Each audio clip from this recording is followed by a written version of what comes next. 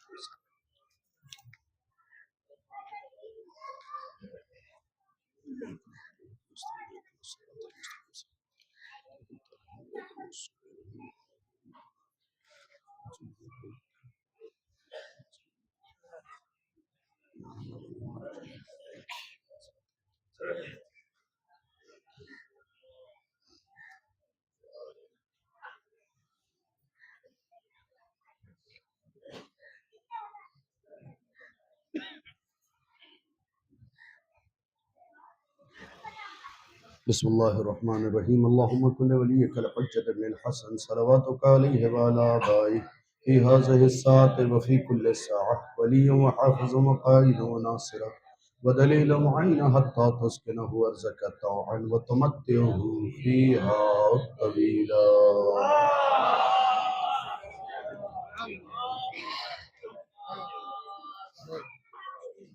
دو دینے کا علی کا لاڈلا ہوں میں، میری ماں کو رضا دے دو، میں سید ہوں مدینے کا، علی کا لاڈلا ہوں میں، میری ماں کو رضا دے دو، میں سید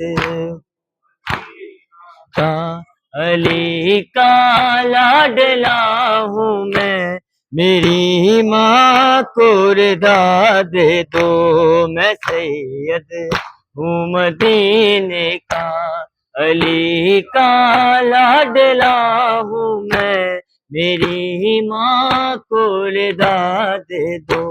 خدا کے نام پہ تم سے، خدا کے نام پہ تم سے رضا ایک مانگتا ہوں میں، میری ماں کو رضا دے دو، میں سید ہوں مدینے کا، علی کا لاڈلا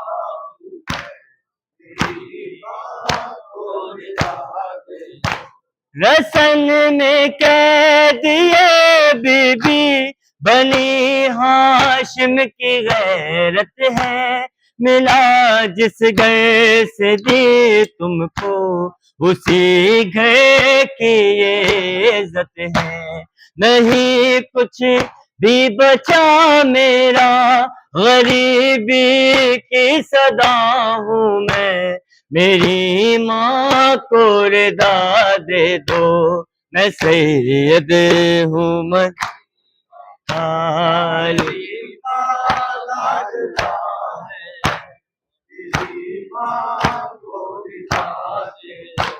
جوانی اپنی لٹوا کے بھرے بازار آیا ہوں، قسم بابا کے لاش کی میں ایک زندہ جنازہ ہوں، ہٹاؤ بھیڑ یہ ساری فقط یہ چاہتا ہوں میں، میری ماں کو رضا دے دو، میں سید